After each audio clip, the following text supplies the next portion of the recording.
কম ঝামেলায় কম উপকরণে কাঁচা আমের কাশ্মীরি আচার। যত রকমের আচার খেয়েছেন সব থেকে সেরা মনে হবে। এক একটা টুকরো খেতে এতটা মজার, না খেলে বিশ্বাসই হবে না। এই আচার বানিয়ে সারা বছরের জন্য সংরক্ষণও করতে পারেন। যেমন স্বাদ তেমন গন্ধ তেমন আবার কালার। দেখে দেখুন কতটা লোভ লাগছে। নমস্কার বন্ধুরা, নতুন একটা পর্ব দেখার জন্য আপনাদের সকলকে স্বাগত জানাই। আজকে তৈরি করে দেখাবো কাঁচা আমের কাশ্মীরি আচার। কম ঝামেলায় এই আচারটা বানিয়ে নিতে পারেন, সংরক্ষণ করে রাখতে পারেন অনেকদিন পর্যন্ত, খেতেও দারুণ লাগে। চলুন, আশা করছি আজকের এই আচারের রেসিপি অনেক ভালো লাগবে। আজকের এই আচার তৈরি করার জন্য এখানে হাফ কেজি কাঁচা আম নিয়েছি। আম কাটার আগে একটু লবণ জল করে নেব।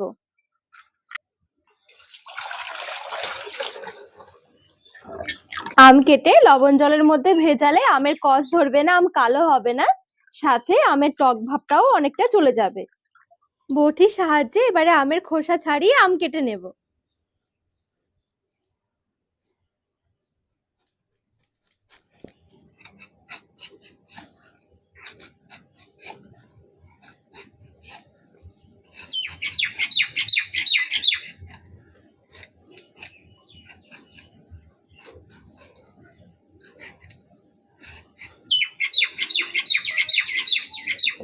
এই দেখুন, সুন্দরভাবে আমের খোসা ছাড়িয়ে নিয়েছি।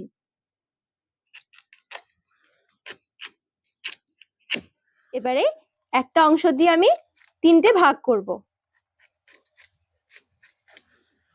এই দেখুন, আজকের আচারের জন্য আমগুলো ঠিক এইভাবে করে কেটে নেব।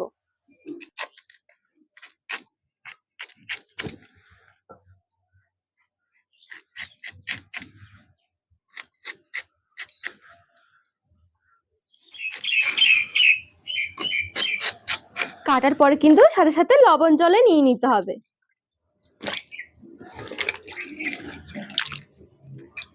তো এখানে দেখুন, সবগুলো আম আমি সুন্দরভাবে কেটে নিয়েছি। দেখুন, জলটা কিন্তু একটু কালো হয়ে গেছে।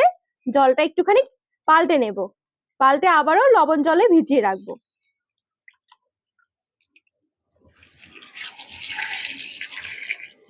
আবার একটু লবণ নিয়ে নিয়েছি।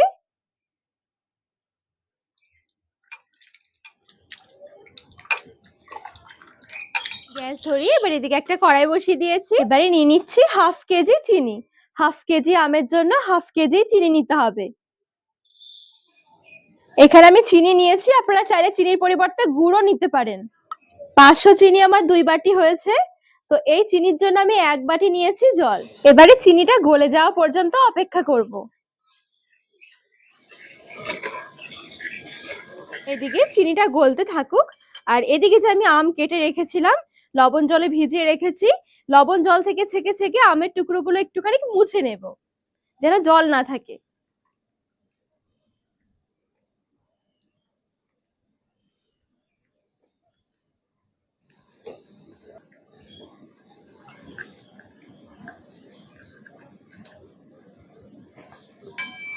আর এদিকে কিন্তু চিনি সুন্দরভাবে গলে গেছে, রসটা ফুটে উঠেছে।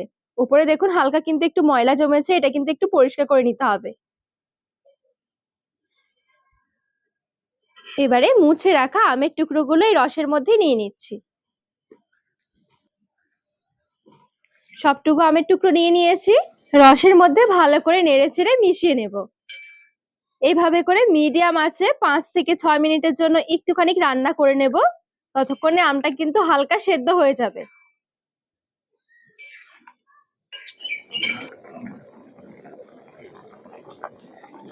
তো আমগুলো আমি সেদ্ধ করে নিয়েছি, মোটামুটি 5 মিনিট হয়ে গেছে। আর এখন দেখুন আমের টুকরোগুলো কিন্তু অনেকটাই সেদ্ধ হয়ে গেছে, কালারটাও দেখুন অনেকটা চেঞ্জ হয়ে গেছে।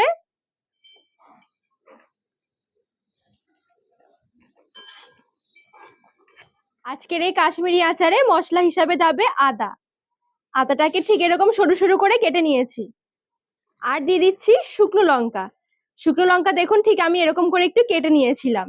শুকনো লঙ্কার বীজগুলো বেশি না দিয়ে খোসাটা দেবেন, এতে করে কালারটাও সুন্দর আসবে। একদম সামান্য পরিমাণে একটু দিয়ে দিচ্ছি কাশ্মীরি লঙ্কার গুঁড়ো।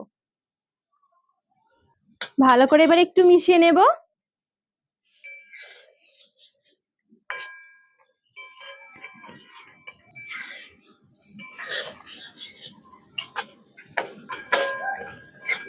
তো এখানে সবকিছু ভালো করে নেড়েচেড়ে মিশিয়ে নিয়েছি।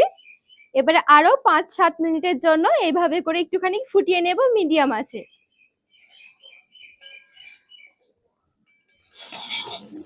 আর লঙ্কার গুঁড়োটা দেওয়ার কারণে দেখুন কালারটাও কি দারুণ এসেছে, আমের টুকরোগুলো দেখতে কতটা দারুণ লাগছে।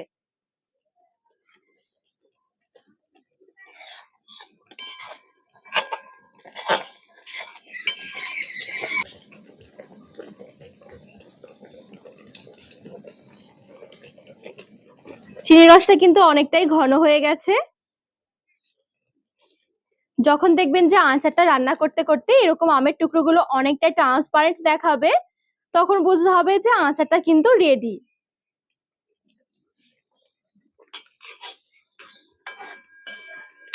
আর যে একটু রস রয়েছে এটুকু কিন্তু ঠান্ডা হওয়ার পরে আরেকটু বসে যাবে। আচারের মধ্যে একটু ভিনিগার মিশিয়ে নেব, এতে করে কি রোদে দেওয়ার আর ঝামেলা থাকবে না। আচার দেখবেন এমনিতেই এটা খুব সুন্দর থাকবে। ভিনিগার দিয়ে আর রান্না করা যাবে না, গ্যাসের আঁচটা বন্ধ করে দিতে হবে। শুধুমাত্র এই ভিনিগার দেওয়ার কারণে কিন্তু আপনারা এই আচারটা বছরের পর বছর রাখতে পারবেন। তাছাড়া দেখবেন এই আচারটা খেতে এত ভালো লাগবে, বানানো মাত্রই শেষ হয়ে যাবে। আজকের এই আচারে কিন্তু আর সেরকম কোনো মশলা যাবে না, কাশ্মীরি আচারটা ঠিক এভাবে করেই বানাতে হবে। এবারে ঢাকা দিয়ে আচারটা ঠান্ডা হয়ে যাওয়া পর্যন্ত এভাবে করেই রেখে দেব। আচারটা বেশ কিছুক্ষণ আমি ধরে রেখে ঠান্ডা করে নিয়েছি। দেখুন কত সুন্দর মাখো মাখো হয়ে গেছে, আর কালারটাও দেখুন কি দারুণ এসেছে। প্রত্যেকটা আমের টুকরো কতটা ট্রান্সপারেন্ট দেখাচ্ছে। কাশ্মীরি আচারটা কিন্তু এখন একদম রেডি, সুন্দরভাবে একটা প্লেটে তুলে নিয়ে সার্ভ করে নিচ্ছি। যখন আচার ভালোভাবে ঠান্ডা হয়ে যাবে একটা বয়ামের মধ্যে ভরে রেখে দেবেন। যেহেতু ভিনিগার দেওয়া রয়েছে অনেকদিন এই আচার ভালো থাকবে। এক একটা আমের টুকরো খেতে এতটা ভালো লাগবে, না বানিয়ে খেলে বিশ্বাসই করতে পারবেন না যে আচারের স্বাদ কতটা। এখানে শুধু আমের ফ্লেভার রয়েছে, যেহেতু সেরকম কোনো এখানে মশলা দেওয়া হয়নি। এই দেখুন কতটা লোভনীয় লাগছে, কোনোভাবে কিন্তু আমের টুকরোগুলো একদম গলে যাবে না, দেখবেন দারুণ লাগে খেতে।